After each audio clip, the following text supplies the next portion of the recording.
we both know who Andrew Tate is, and I feel a little icky even talking about it here, but I think he's an interesting archetype of, you could go back and kind of look at, Nietzsche and different, guys like that, where you talk about like, how does this guy get famous off basically being an online pimp? And, it's fascinating to me because even my son knows who this is. And it's like, I don't think he's like, dang man, I'd like you to know who maybe some other people are before this gets in here. And I think that's like the balance of like social media for good or social media for bad. I don't know what your take is on that. I know you've mentioned some other things, but what do you think about him? You mentioned Tate and how it relates to Nietzschean philosophy, and I think Tate is probably one of the main representations that I can think of Nietzsche's statement, "God is dead." Right. When he said that, he wasn't saying it was like a positive thing. It was taking the central figure of like all of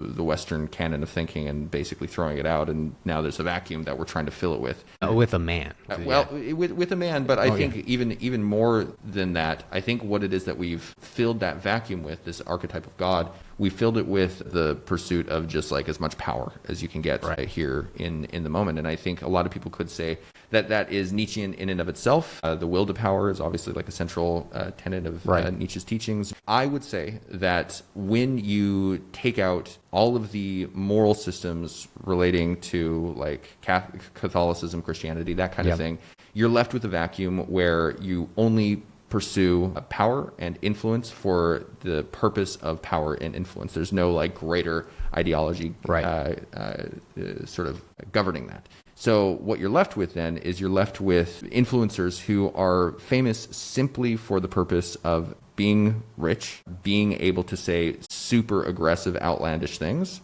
That cause people to look over at them, and simply by virtue of people looking at them and by virtue of them having money, regardless of how they got their money, or regardless of what it is that they had to say in order to get there, people, young men especially, tend to look at that and think to themselves, wow, this is super, super awesome, when in reality, like, this is what, like, Tate only represents what a 13-year-old boy wishes he could be. Right. But for whatever reason, he's captured the minds of men up to like 35, 40, 50 years old, because I think a lot of men are living lives that are completely meaningless, that are really frustrating, that didn't turn out the way that they wanted it to. And instead of taking responsibility for their own problems and trying to figure out what's going on in here so that they can actually have the lives that they want, they've started to externalize their problems at the supposed boogeyman